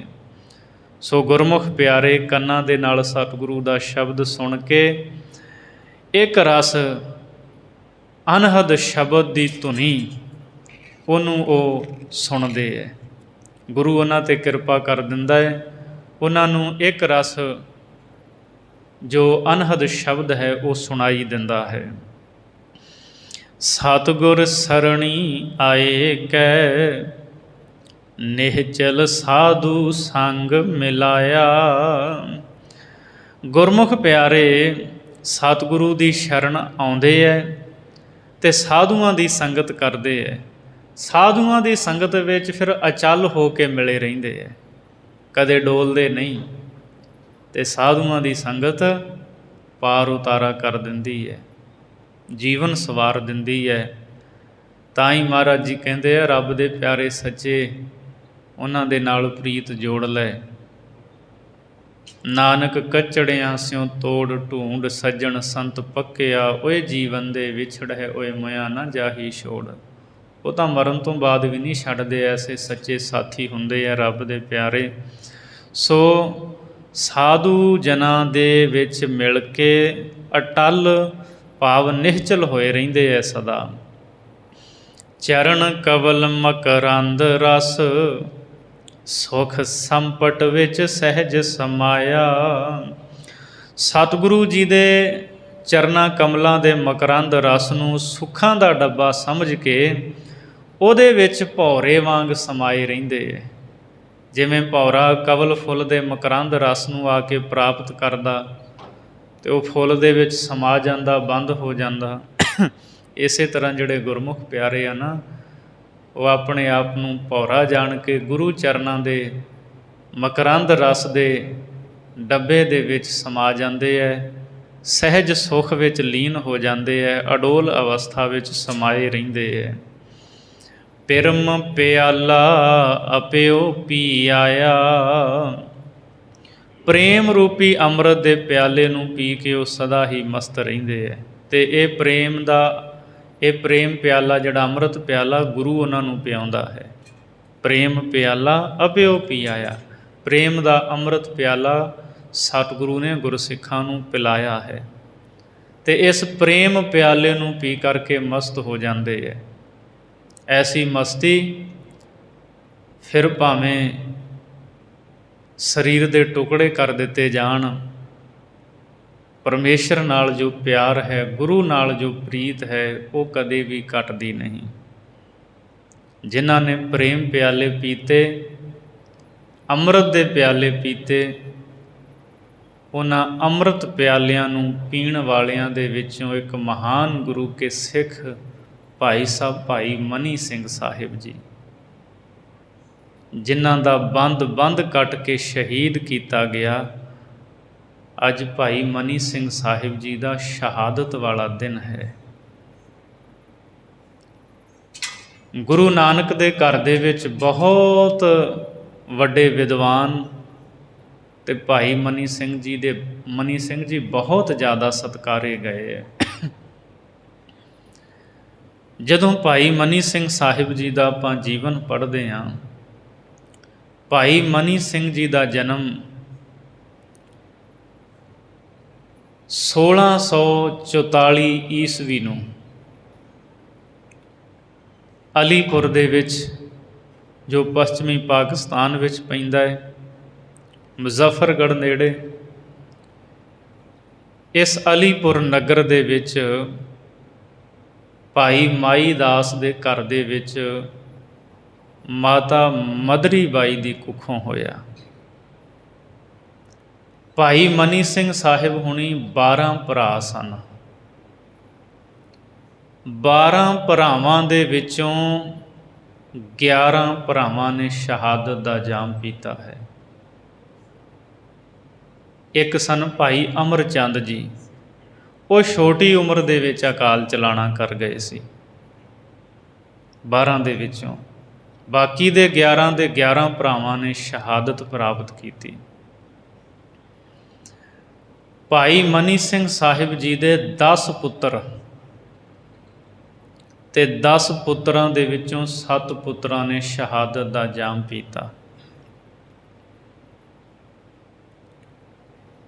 ਭਾਈ ਚਿੱਤਰ ਸਿੰਘ, ਇਹ ਤਾਂ ਭਾਈ ਮਨੀ ਸਿੰਘ ਦੇ ਨਾਲ ਹੀ 1734 ਨੂੰ ਲਾਹੌਰ ਦੇ ਵਿੱਚ ਸ਼ਹੀਦ ਹੋਏ। ਭਾਈ ਬਚਿੱਤਰ ਸਿੰਘ, ਇਹ ਭਾਈ ਮਨੀ ਸਿੰਘ ਦੇ ਪੁੱਤਰ ਸੀ, ਜਿਨ੍ਹਾਂ ਨੇ ਲੋਹਗੜ੍ਹ ਦੇ ਜੰਗ ਦੇ ਵਿੱਚ ਹਾਥੀ ਦੇ ਮੱਥੇ ਦੇ ਵਿੱਚ ਨਾਗਨੀ ਵਰਸ਼ਾ ਮਾਰਿਆ ਸੀ, ਜਿਸ ਨਾਗਨੀ ਵਰਸ਼ੇ ਦੇ ਅੱਜ ਵੀ ਤਖਤ ਸ੍ਰੀ ਕੇਸਗੜ੍ਹ ਸਾਹਿਬ ਦਰਸ਼ਨ ਕਰਵਾਏ ਜਾਂਦੇ। ਅਤੇ ਹਾਥੀ ਚੀਕਾਂ ਮਾਰਦਾ ਉਹ ਆਪਣੀ ਫੌਜ ਨੂੰ ਲਿਤਾੜਦਾ ਪਿਛਾਂਹ ਨੂੰ ਦੌੜ ਗਿਆ ਸੀ। ਪਹਿਲਾਂ ਮਹਾਰਾਜ ਕਲਗੀਧਰ ਜੀ ਨੇ ਦੁਨੀ ਚੰਦ ਨੂੰ ਕਿਹਾ ਸੀ ਵੀ ਸਾਡਾ ਹਾਥੀ ਮੁਕਾਬਲਾ ਕਰੇਗਾ। ਇਤਿਹਾਸ ਤੁਸੀਂ ਜਾਣਦੇ ਹੋ, ਡਰਦਾ ਭੱਜ ਗਿਆ ਸੀ। ਅਤੇ ਫਿਰ ਮਹਾਰਾਜ ਨੇ ਕਿਹਾ ਵੀ ਸਾਡਾ ਸ਼ੇਰ ਹੈ ਬਚਿੱਤਰ ਸਿੰਘ। ਕਲਗੀਧਰ ਜੀ ਨੇ ਥਾਪੜਾ ਦਿੱਤਾ। ਬੜੇ ਜੌਹਰ ਦਿਖਾਏ ਇਸ ਜੰਗ ਵਿੱਚ ਭਾਈ ਮਨੀ ਸਿੰਘ ਨੇ ਵੀ। ਅਤੇ ਭਾਈ ਉਦੈ ਸਿੰਘ, ਇਹ ਵੀ ਭਾਈ ਮਨੀ ਸਿੰਘ ਸਾਹਿਬ ਜੀ ਦੇ ਸੁਪੁੱਤਰ ਹਨ। ਜਦੋਂ ਮਹਾਰਾਜ ਨੇ ਆਨੰਦਪੁਰ ਛੱਡਿਆ ਅਤੇ ਸ਼ਾਹੀ ਟਿੱਬੀ ਕੋਲ ਜੰਗ ਕਰਦਿਆਂ ਆਪ ਸ਼ਹੀਦ ਹੋਏ ਭਾਈ ਉਦੈ ਸਿੰਘ ਜੀ। ਤੇ ਜਦੋਂ ਭਾਈ ਬਚਿੱਤਰ ਸਿੰਘ ਨੇ ਨਾਗਨੀ ਵਰਸ਼ਾ ਮਾਰਿਆ ਸੀ ਨਾ ਹਾਥੀ ਦੇ ਮੱਥੇ ਵਿੱਚ, ਉਹ ਪਿਛਾਂਹ ਨੂੰ ਦੌੜ ਗਿਆ ਤੇ ਉਦੋਂ ਭਾਈ ਉਦੈ ਸਿੰਘ ਰਾਜੇ ਕੇਸਰੀ ਚੰਦ ਦਾ ਸਿਰ ਵੱਢ ਕੇ ਲਿਆਏ ਸੀ। ਉਹ ਬੜਾ ਹੰਕਾਰੀ ਸੀ, ਮੈਂ ਮਹਾਰਾਜ ਗੁਰੂ ਗੋਬਿੰਦ ਸਿੰਘ ਨੂੰ ਫੜ ਕੇ ਲੈ ਆਵਾਂਗਾ, ਕੈਦ ਕਰ ਲਵਾਂਗਾ। ਤੇ ਭਾਈ ਉਦੈ ਸਿੰਘ ਨੇ ਰਾਜੇ ਕੇਸਰੀ ਚੰਦ ਦਾ ਸਿਰ ਵੱਢਿਆ, ਨੇਜੇ ਤੇ ਟੰਗ ਕੇ ਲਿਆ ਕੇ ਕਲਗੀਧਰ ਜੀ ਦੇ ਚਰਨਾਂ 'ਚ ਰੱਖ ਦਿੱਤਾ। ਮਹਾਰਾਜ ਆ ਪਿਆ, ਬਹੁਤਾ ਹੰਕਾਰ ਕਰਦਾ ਸੀ ਇਹ। ਐਸੇ ਬਹਾਦਰ ਸਿੱਖ ਕਲਗੀਧਰ ਮਹਾਰਾਜ ਜੀ ਦੇ। ਭਾਈ ਚਿੱਤਰ ਸਿੰਘ, ਭਾਈ ਬਚਿੱਤਰ ਸਿੰਘ, ਭਾਈ ਉਦੈ ਸਿੰਘ, ਔਰ ਇਸੇ ਤਰ੍ਹਾਂ ਭਾਈ ਅਨਕ ਸਿੰਘ, ਅਜਬ ਸਿੰਘ, ਅਜਾਇਬ ਸਿੰਘ, ਇਹ ਜਿਹੜੇ ਤਿੰਨੇ ਪੁੱਤਰ ਸਨ ਭਾਈ ਮਨੀ ਸਿੰਘ ਦੇ, ਇਹ ਚਮਕੌਰ ਦੀ ਜੰਗ ਦੇ ਵਿੱਚ ਸ਼ਹੀਦ ਹੋਏ। ਸੋ ਬੜੀ ਵੱਡੀ ਕੁਰਬਾਨੀ ਹੈ ਭਾਈ ਮਨੀ ਸਿੰਘ ਸਾਹਿਬ ਦੀ। ਭਾਈ ਮਨੀ ਸਿੰਘ ਸਾਹਿਬ ਜੀ, ਇਹਨਾਂ ਦੇ ਦਾਦਾ ਜੀ ਬੱਲੂ ਰਾਓ ਜੀ 6ਵੇਂ ਪਾਤਸ਼ਾਹ ਗੁਰੂ ਹਰਗੋਬਿੰਦ ਸਾਹਿਬ ਮਹਾਰਾਜ ਦੇ ਕੋਲ ਰਹਿੰਦੇ ਸੀ। ਤੇ 1628 ਦਾ ਜੋ ਅੰਮ੍ਰਿਤਸਰ ਦਾ ਜੰਗ ਹੋਇਆ, ਉਹਦੇ ਵਿੱਚ ਭਾਈ ਬੱਲੂ ਰਾਓ ਜੀ ਸ਼ਹੀਦ ਹੋਏ ਸਨ, ਭਾਈ ਮਨੀ ਸਿੰਘ ਦੇ ਦਾਦਾ ਜੀ। ਉਹਨਾਂ ਵੀ ਸ਼ਹਾਦਤ ਦਾ ਜਾਮ ਪੀਤਾ। ਸੋ ਭਾਈ ਮਨੀ ਸਿੰਘ ਸਾਹਿਬ ਜੀ 13 ਕੁ ਸਾਲਾਂ ਦੇ ਸਨ ਜਦੋਂ ਆਪਣੇ ਪਿਤਾ ਜੀ ਦੇ ਨਾਲ ਕੀਰਤਪੁਰ ਸਾਹਿਬ ਦੀ ਧਰਤੀ 'ਤੇ ਗੁਰੂ ਹਰਰਾਏ ਸਾਹਿਬ ਦੇ ਕੋਲ ਆਏ। ਸਤਿਗੁਰੂ ਤੋਂ ਸਿੱਖੀ ਧਾਰਨ ਕੀਤੀ। 2 ਸਾਲ ਮਹਾਰਾਜ ਦੇ ਕੋਲ ਰਹੇ, ਫਿਰ ਵਾਪਸ ਆਪਣੇ ਪਿੰਡ ਅਲੀਪੁਰ ਚਲੇ ਗਏ। 15 ਕੁ ਸਾਲਾਂ ਦੀ ਉਮਰ ਦੇ ਵਿੱਚ ਭਾਈ ਮਨੀ ਸਿੰਘ ਦਾ ਵਿਆਹ ਭਾਈ ਲੱਖੀ ਸ਼ਾਹ ਦੀ ਸੁਪੁੱਤਰੀ, ਇਹ ਖੈਰਪੁਰ ਦੇ ਰਹਿਣ ਵਾਲੇ ਸਨ, ਉਹਦੀ ਸੁਪੁੱਤਰੀ ਬੀਬੀ ਸੀਤੋ ਨਾਲ ਹੋਇਆ। ਭਾਈ ਲੱਖੀ ਸ਼ਾਹ ਜਿਨ੍ਹਾਂ ਨੇ ਗੁਰੂ ਤੇਗ ਬਹਾਦਰ ਮਹਾਰਾਜ ਦੇ ਧੜ ਦਾ ਦਿੱਲੀ ਸੰਸਕਾਰ ਕੀਤਾ, ਜਿੱਥੇ ਅੱਜ ਕੱਲ੍ਹ ਗੁਰਦੁਆਰਾ ਰਕਾਬਗੰਜ ਸਾਹਿਬ ਹੈ। ਸੀਸ ਭਾਈ ਜੈਤਾ ਜੀ ਲੈ ਆਏ ਸੀ, ਭਾਈ ਲੱਖੀ ਸ਼ਾਹ ਜੀ ਨੇ ਮਹਾਰਾਜ ਦੇ ਧੜ ਦਾ ਸੰਸਕਾਰ ਕੀਤਾ ਸੀ। ਸੋ ਭਾਈ ਮਨੀ ਸਿੰਘ ਕੁਝ ਸਮਾਂ ਘਰੇ ਰਹੇ ਵਿਆਹ ਤੋਂ ਉਪਰੰਤ। ਫਿਰ ਆਪਣੇ ਵੱਡੇ ਭਰਾ ਭਾਈ ਜੇਠਾ ਸਿੰਘ ਦੇ ਨਾਲ ਮਹਾਰਾਜ ਗੁਰੂ ਹਰਰਾਏ ਸਾਹਿਬ ਦੇ ਕੋਲ ਆ ਗਏ। ਸਤਿਗੁਰੂ ਦੇ ਕੋਲ ਰਹਿ ਕੇ ਸੇਵਾ ਕਰਦੇ ਰਹੇ।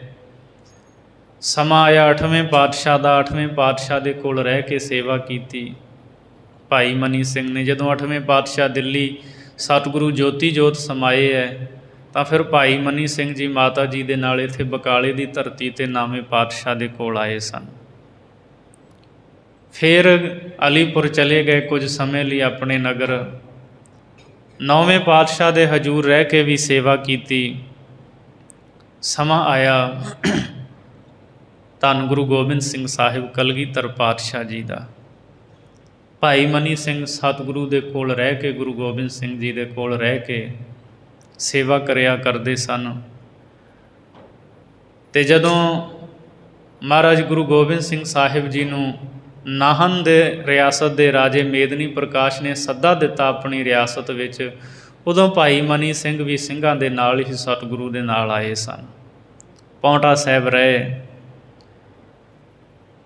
ਤੇ ਇੱਥੇ ਜਦੋਂ ਖੁਰਵਦੀ ਦੇਹਰਾਦੂਨ ਬਾਬਾ ਰਾਮ ਰਾਏ ਜੀ ਅਕਾਲ ਚਲਾਣਾ ਕਰ ਗਏ, ਮਾਤਾ ਪੰਜਾਬ ਕੌਰ ਨੇ ਸਤਿਗੁਰੂ ਨੂੰ ਸੱਦਾ ਦਿੱਤਾ। ਮਹਾਰਾਜ ਜੀ ਸਿੰਘਾਂ ਸਮੇਤ ਗਏ, ਭਾਈ ਮਨੀ ਸਿੰਘ ਵੀ ਨਾਲ ਸਨ।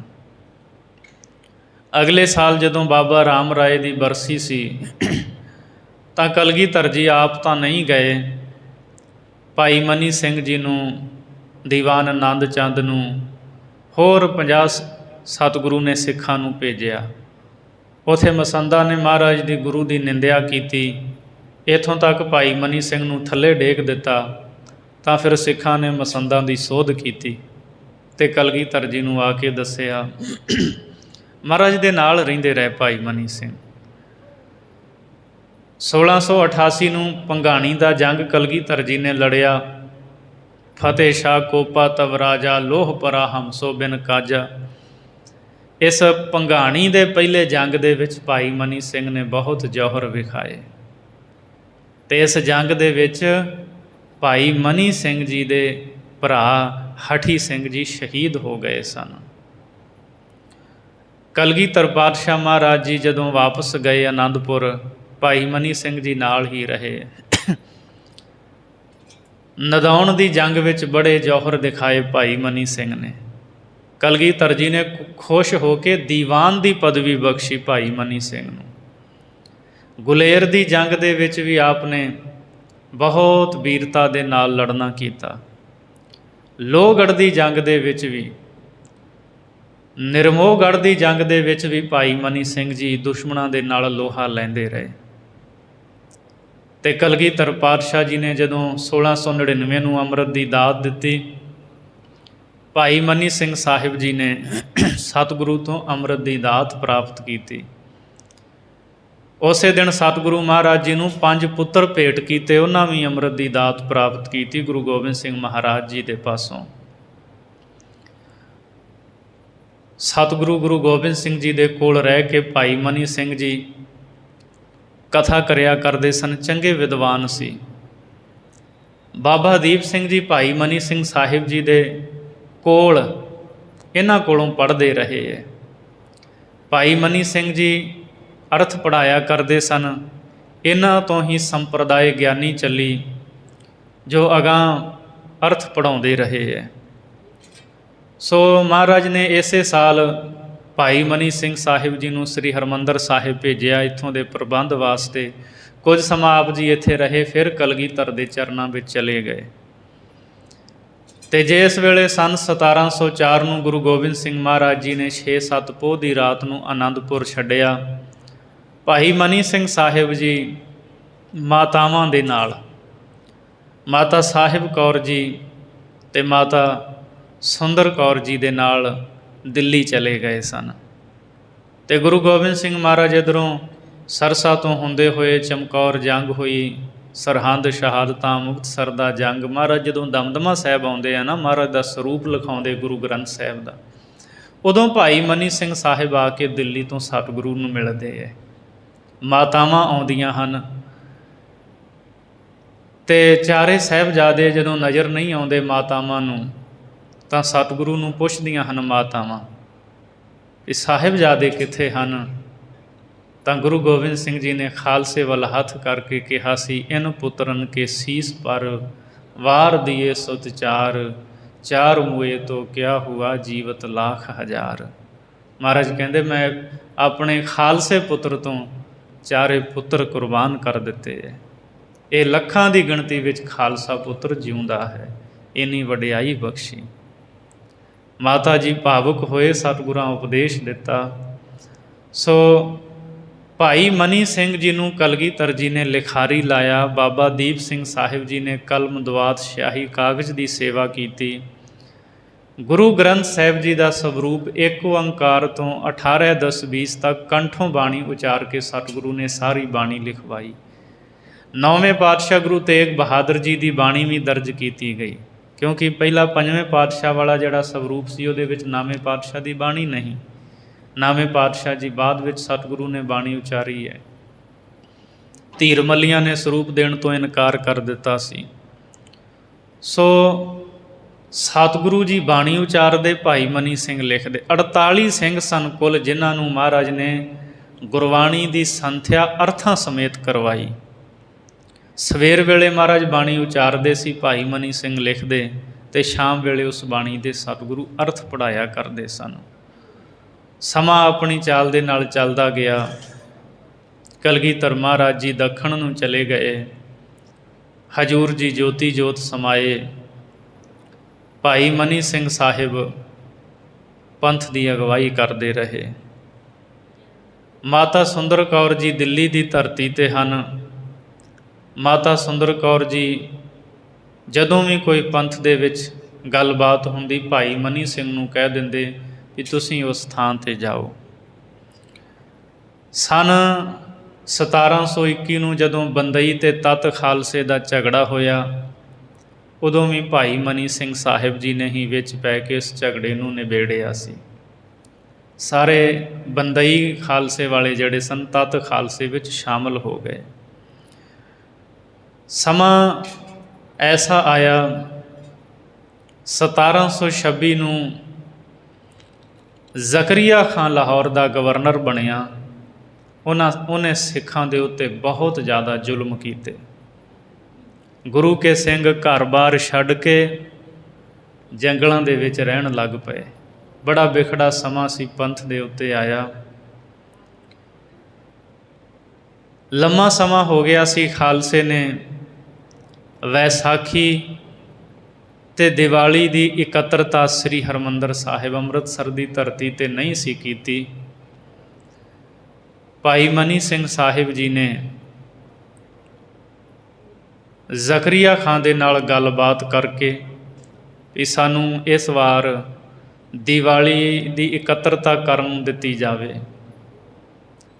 ਪਹਿਲਾਂ ਤਾਂ ਜ਼ਕਰੀਆ ਖਾਂ ਮੰਨਿਆ ਨਹੀਂ, ਪਰ ਫਿਰ ਜਿਹੜੇ ਸਿੱਖੀ ਦੇ ਦੋਖੀ ਸਨ ਉਹਨਾਂ ਨੇ ਜ਼ਕਰੀਆ ਖਾਂ ਨੂੰ ਕਿਹਾ, ਜ਼ਕਰੀਆ ਖਾਂ ਸਿੱਖਾਂ ਨੂੰ ਅੰਮ੍ਰਿਤਸਰ ਇਕੱਠਿਆਂ ਹੋ ਲੈਣ ਦੇ, ਜਦੋਂ ਇਕੱਠੇ ਹੋਣਗੇ ਤਾਂ ਫੌਜ ਦੇ ਨਾਲ ਘੇਰਾ ਪਾ ਕੇ ਸਾਰਿਆਂ ਨੂੰ ਮਾਰ ਮੁਕਾ ਦਿਆਂਗੇ। ਜ਼ਕਰੀਆ ਖਾਂ ਉਹਨਾਂ ਦੀਆਂ ਗੱਲਾਂ ਨੂੰ ਮੰਨ ਗਿਆ ਅਤੇ ਭਾਈ ਮਨੀ ਸਿੰਘ ਨੂੰ ਕਿਹਾ, ਠੀਕ ਹੈ ਇਸ ਵਾਰ ਤੁਸੀਂ ਦੀਵਾਲੀ 'ਤੇ ਇਕੱਤਰਤਾ ਅੰਮ੍ਰਿਤਸਰ ਕਰ ਲਵੋ, ਪਰ ਇਹਦੇ ਬਦਲੇ ਤੁਹਾਨੂੰ ਟੈਕਸ ਦੇਣਾ ਪਵੇਗਾ, 5000 ਰੁਪਈਆ ਦੇਣਾ ਪਵੇਗਾ। ਕੁਝ ਇਤਿਹਾਸਕਾਰਾਂ ਨੇ 10,000 ਦਾ ਜ਼ਿਕਰ ਕੀਤਾ ਹੈ, ਥੋੜ੍ਹਾ ਮਤਭੇਦ ਇਤਿਹਾਸਕਾਰਾਂ ਵਿੱਚ। 5000 ਰੁਪਈਆ ਟੈਕਸ ਦੇਣਾ ਪਵੇਗਾ, ਫਿਰ ਤੁਸੀਂ ਦੀਵਾਲੀ ਦੀ ਇਕੱਤਰਤਾ ਕਰ ਸਕਦੇ ਹੋ। ਭਾਈ ਮਨੀ ਸਿੰਘ ਜੀ ਮੰਨ ਗਏ। ਭਾਈ ਮਨੀ ਸਿੰਘ ਜੀ ਨੇ ਖਾਲਸੇ ਨੂੰ ਚਿੱਠੀਆਂ ਲਿਖ ਦਿੱਤੀਆਂ ਵੀ ਇਸ ਵਾਰ ਦੀਵਾਲੀ ਦੇ ਜੋੜ ਮੇਲੇ 'ਤੇ ਖਾਲਸਾ ਪੰਥ ਸ੍ਰੀ ਅੰਮ੍ਰਿਤਸਰ ਸਾਹਿਬ ਦੀ ਧਰਤੀ 'ਤੇ ਇਕੱਤਰ ਹੋਵੇ। ਇਹ ਸਾਡੇ ਜੋੜ ਮੇਲੇ ਸ਼ਬਦ ਨੇ, ਇਕੱਲਾ ਮੇਲਾ ਨਹੀਂ। ਮੇਲਾ ਦਾ ਭਾਵ ਹੁੰਦਾ ਮਿਲਾਪ, ਇਕੱਤਰਤਾ। ਅਤੇ ਕੈਸੀ ਇਕੱਤਰਤਾ? ਜਿੱਥੇ ਗੁਰੂ ਦੇ ਚਰਨਾਂ ਨਾਲ ਜੁੜਿਆ ਜਾਂਦਾ ਹੋਵੇ। ਇਸੇ ਲਈ ਵੈਸਾਖੀ 'ਤੇ ਇਕੱਤਰਤਾ ਨੂੰ ਉਹਨੂੰ ਜੋੜ ਮੇਲਾ ਕਿਹਾ ਜਾਂਦਾ ਹੈ। ਪਿੰਡਾਂ ਵਿੱਚ ਤਾਂ ਆਮ ਮੇਲੇ ਹੁੰਦੇ ਸੀ। ਖੈਰ ਮੈਂ ਉਸ ਪਾਸੇ ਨਾ ਜਾਵਾਂ, ਕਈ ਵਾਰ ਕਈ ਸ਼ਬਦ ਐਸੇ ਹੁੰਦੇ ਆ ਨਹੀਂ ਸਮਝ ਹੁੰਦੀ, ਸਮੇਂ ਦੇ ਨਾਲ ਸਮਝ ਆ ਜਾਂਦੀ ਹਰੇਕ ਨੂੰ। ਭਾਈ ਮਨੀ ਸਿੰਘ ਨੇ ਜਦੋਂ ਹੁਕਮਨਾਮੇ ਲਿਖ ਦਿੱਤੇ ਕਿ ਇਸ ਵਾਰ ਸਾਰੇ ਪੰਥ ਦੀ ਇਕੱਤਰਤਾ ਹੋਵੇ, ਸੰਗਤਾਂ ਵਿੱਚ ਬੜਾ ਚਾਅ ਸੀ। ਦੂਰੋਂ ਦੂਰੋਂ ਸਿੰਘ ਆਉਣੇ ਇਕੱਤਰ ਹੋ ਗਏ। ਉੱਧਰ ਜ਼ਕਰੀਆ ਖਾਂ ਨੇ ਜੋ ਮਨ ਵਿੱਚ ਖੋਟ ਰੱਖੀ ਸੀ, ਜਿਵੇਂ ਦੀਵਾਲੀ ਨੇੜੇ ਆਈ, ਬੰਦੀ ਛੋੜ ਦਿਵਸ ਨੇੜੇ ਆਇਆ, ਉਹਨੇ ਉਵੇਂ ਉਵੇਂ ਫੌਜ ਦਾ ਪਹਿਰਾ ਅੰਮ੍ਰਿਤਸਰ ਦੇ ਆਲੇ ਦੁਆਲੇ ਵਧਾਉਣਾ ਸ਼ੁਰੂ ਕਰ ਦਿੱਤਾ। ਮਨ ਵਿੱਚ ਖੋਟ ਇਹ ਸੀ, ਜਦੋਂ ਸਾਰਾ ਪੰਥ ਇਕੱਤਰ ਹੋ ਜਾਵੇਗਾ, ਚਾਰੇ ਪਾਸੇ ਅੰਮ੍ਰਿਤਸਰ ਨੂੰ ਘੇਰਾ ਪਾ ਕੇ ਤੋਪਾਂ ਬੀੜ ਕੇ ਖਾਲਸੇ ਨੂੰ ਉਡਾ ਦਿਆਂਗੇ। ਭਾਈ ਮਨੀ ਸਿੰਘ ਨੂੰ ਇਸ ਗੱਲ ਦੀ ਸੂਹ ਮਿਲ ਗਈ ਵੀ ਸਰਕਾਰ ਦੀ ਨੀਅਤ ਖੋਟੀ ਹੈ, ਸਿੱਖਾਂ ਨੂੰ ਮਾਰਨਾ ਮੁਕਾਉਣਾ ਚਾਹੁੰਦੀ ਹੈ।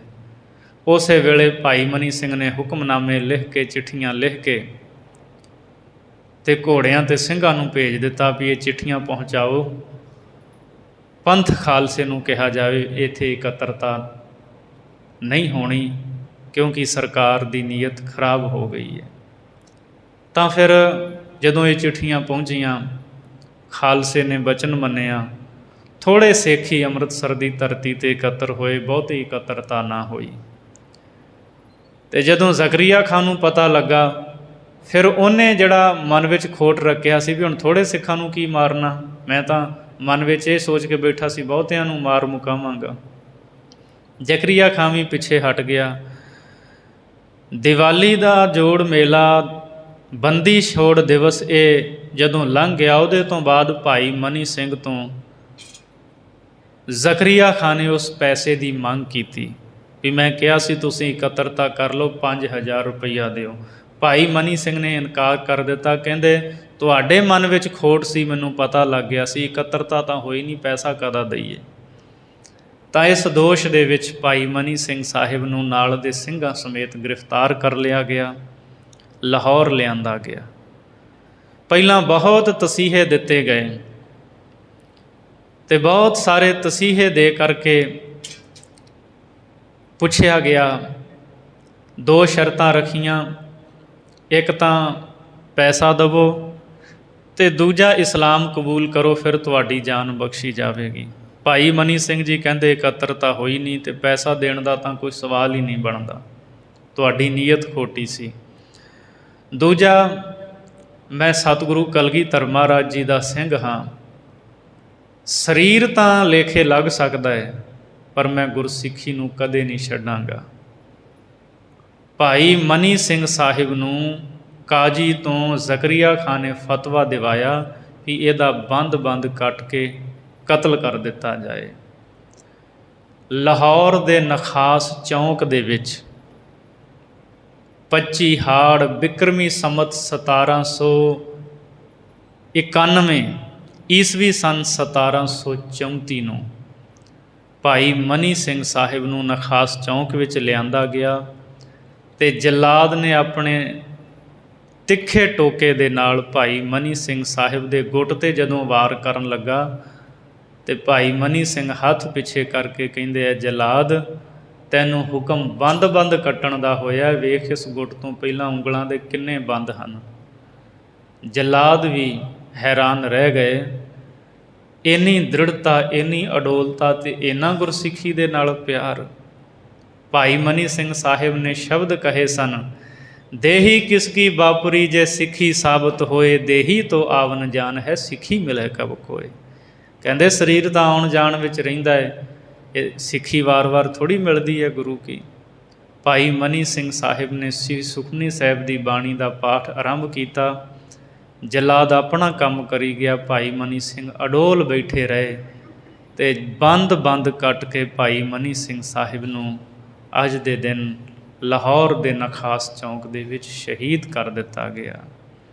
ਨਾਲ ਦੇ ਜਿਹੜੇ ਸੰਗੀ ਸਾਥੀ ਸਨ, ਭਾਈ ਗੁਲਜ਼ਾਰ ਸਿੰਘ, ਪੁੱਠੀ ਖੱਲ ਲਾ ਕੇ ਉਹਨਾਂ ਨੂੰ ਸ਼ਹੀਦ ਕੀਤਾ ਗਿਆ। ਨਾਲ ਦੇ ਸਿੰਘਾਂ ਨੂੰ ਤਸੀਹੇ ਦੇ ਕੇ ਸ਼ਹੀਦ ਕੀਤਾ ਗਿਆ। ਭਾਈ ਮਨੀ ਸਿੰਘ ਸਾਹਿਬ ਦੇ ਇੱਕ ਪੁੱਤਰ ਨੂੰ, ਭਾਈ ਚਿੱਤਰ ਸਿੰਘ ਨੂੰ ਲਾਹੌਰ ਇਹਨਾਂ ਦੇ ਨਾਲ ਹੀ ਸ਼ਹੀਦ ਕੀਤਾ ਗਿਆ। ਭਾਈ ਮਨੀ ਸਿੰਘ ਸਾਹਿਬ ਜੀ ਦੀ ਬਹੁਤ ਵੱਡੀ ਕੁਰਬਾਨੀ ਹੈ। ਆਪ ਦੀ ਸ਼ਹਾਦਤ ਨੂੰ ਕੋਟਾਨ ਕੋਟ ਵਾਰ ਨਮਸਕਾਰ ਪ੍ਰਣਾਮ ਹੈ। ਆਪਾਂ ਰੋਜ਼ ਅਰਦਾਸ ਵਿੱਚ ਇਹਨਾਂ ਮਹਾਨ ਸ਼ਹੀਦਾਂ ਨੂੰ ਚੇਤੇ ਕਰਦੇ ਹਾਂ, ਜਿਨ੍ਹਾਂ ਸਿੰਘਾਂ ਸਿੰਘਣੀਆਂ ਨੇ ਧਰਮ ਹੇਤ ਸੀਸ ਦਿੱਤੇ, ਬੰਦ ਕਟਵਾਏ। ਭਾਈ ਮਨੀ ਸਿੰਘ ਜੀ ਦਾ ਬੰਦ ਕੱਟ ਕੇ ਸ਼ਹੀਦ ਕੀਤਾ ਗਿਆ। ਐਸੇ ਮਹਾਨ ਸ਼ਹੀਦਾਂ ਨੂੰ ਅਸੀਂ ਚੇਤੇ ਕਰੀਏ, ਇਤਿਹਾਸ ਦਸੀਏ ਆਪਣੇ ਬੱਚਿਆਂ ਨੂੰ। ਖਾਲਸਾ ਜੀ, ਆਉਣ ਵਾਲੀ ਪੀੜ੍ਹੀ ਸਿੱਖੀ ਤੋਂ ਬਹੁਤ ਜ਼ਿਆਦਾ ਦੂਰ ਜਾਂਦੀ ਹੈ, ਸਾਨੂੰ ਸਾਰਿਆਂ ਨੂੰ ਦੱਸਣਾ ਪੈਣਾ ਹੈ। ਆ ਪਿਛਲੇ ਦਿਨੀ 5 ਜੁਲਾਈ ਜਿਹੜੀ ਲੰਘ ਕੇ ਗਈ ਹੈ ਨਾ, ਪਤਾ ਸਾਰਿਆਂ ਨੂੰ ਹੋਣਾ, ਅੰਮ੍ਰਿਤਸਰ ਦੀ ਧਰਤੀ 'ਤੇ 4 ਤੋਂ 5 ਲੱਖ ਦਾ ਇਕੱਠ ਕੀਤਾ ਈਸਾਈਆਂ ਨੇ। ਮਾਝੇ ਦੀ ਧਰਤੀ 'ਤੇ ਬਹੁਤ ਸਾਰੇ ਪਿੰਡਾਂ ਦੇ ਪਿੰਡ ਈਸਾਈ ਬਣੀ ਜਾ ਰਹੇ ਹੈ। ਅਸੀਂ ਇਹ ਨਹੀਂ ਕਹਿੰਦੇ ਕੋਈ ਬੰਦਾ ਆਪਣੇ ਧਰਮ ਦਾ ਪ੍ਰਚਾਰ ਨਾ ਕਰਨ, ਪਰ ਪਖੰਡ ਨਾ ਕਰਨ। ਸਾਰਾ ਕੁਝ ਪਹਿਲਾਂ ਉਹਨਾਂ ਦੀ ਸੈਟਿੰਗ ਕੀਤੀ ਹੁੰਦੀ ਹੈ। ਦਾਅਵੇ ਕਰਦੇ, ਆਹ ਦੇਖੋ ਜੀ ਵੀਲ ਚੇਅਰ 'ਤੇ ਆਇਆ ਹੈ, ਬੰਦੇ ਦੀਆਂ ਲੱਤਾਂ, ਇਹ ਤੁਰ ਨਹੀਂ ਸੀ ਸਕਦਾ।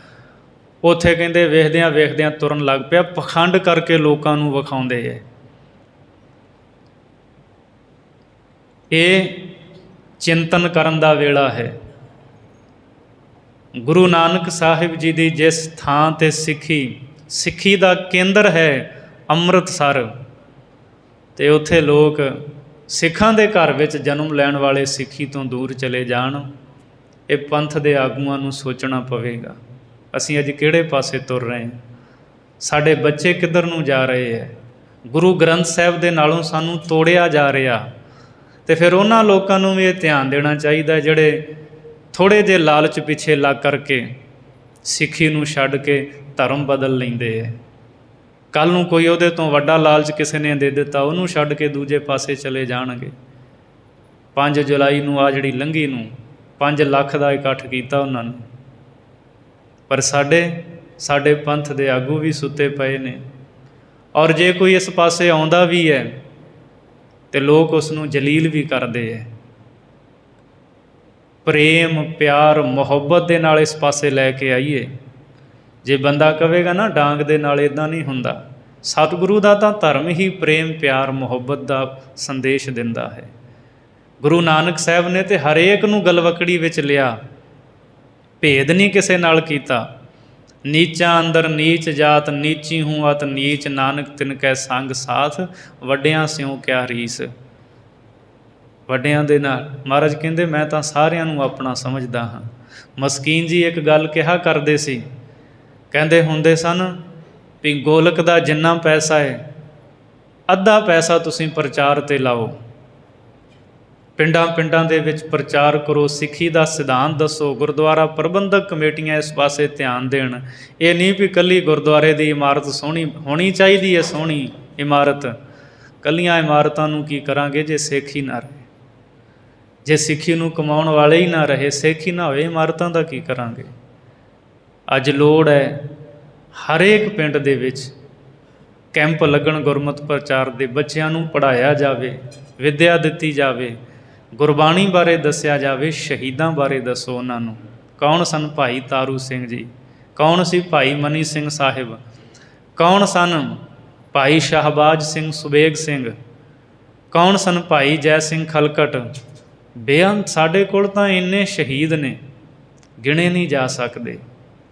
ਤੋ ਚਿੰਤਨ ਕਰੋ ਵੀ ਉਹ ਸਿੱਖੀ ਦਾ ਗੜ੍ਹ ਜਿਹੜਾ ਹੈ ਉੱਥੇ ਇੰਨੀ ਵੱਡੀ ਮਾਤਰਾ ਦੇ ਵਿੱਚ ਧਰਮ ਤਬਦੀਲੀ ਹੋਵੇ।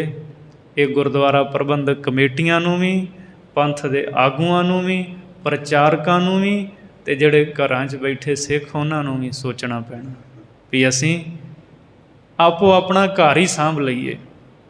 ਦੱਸਿਆ ਕਰੀਏ ਬੱਚਿਆਂ ਨੂੰ। ਪਦਾਰਥਾਂ ਦੇ ਪਿੱਛੇ ਇੰਨੇ ਲੱਗ ਕੇ ਦੌੜ ਭੱਜ ਕੇ ਅਸੀਂ ਉਸ ਪਾਸੇ ਚਲੇ ਗਏ ਹਾਂ, ਦੂਰ ਚਲੇ ਜਾ ਰਹੇ ਹਾਂ ਗੁਰੂ ਦੇ ਨਾਲੋਂ। ਔਰ ਜਿਹੜੇ ਪੰਥ ਦੇ ਪ੍ਰਚਾਰਕ ਨੇ ਉਹਨਾਂ ਨੂੰ ਵੀ ਸਾਂਭਿਆ ਕਰੀਏ। ਰਾਗੀਆਂ, ਢਾਡੀਆਂ, ਕਵੀਸ਼ਰਾਂ, ਕਥਾਵਾਚਕਾਂ, ਪ੍ਰਚਾਰਕਾਂ ਨੂੰ ਉਹਨਾਂ ਦਾ ਵੀ ਸਨਮਾਨ ਕਰੋ, ਉਹ ਵੀ ਇਸ ਪਾਸੇ ਆਉਣ। ਜਿਹੜੇ ਉਹਨਾਂ ਦੇ ਪਾਸਟਰ ਨੇ ਨਾ, ਵੇਖੋ ਉਹਨਾਂ ਨੂੰ ਕੀ ਕੀ ਸਹੂਲਤਾਂ ਮਿਲਦੀਆਂ ਨੇ, ਕਿੰਨੀਆਂ ਕਿੰਨੀਆਂ ਉਹਨਾਂ ਦੀਆਂ ਤਨਖਾਹਾਂ ਹੁੰਦੀਆਂ ਨੇ। ਉਹ ਉਹਨਾਂ ਦੇ ਬੱਚਿਆਂ ਦੀਆਂ ਪੜ੍ਹਾਈਆਂ ਕਰਾਉਂਦੇ ਨੇ, ਉਹ 'ਚ ਵਿੱਦਿਆ ਦਿੰਦੇ ਨੇ, ਸਭ ਕੁਝ ਉਹਨਾਂ ਨੂੰ ਮੁਹੱਈਆ ਕਰਵਾਉਂਦੇ ਹੈ, ਅਤੇ ਲੋਕ ਉਸ ਪਾਸੇ ਜਾਂਦੇ ਹੈ।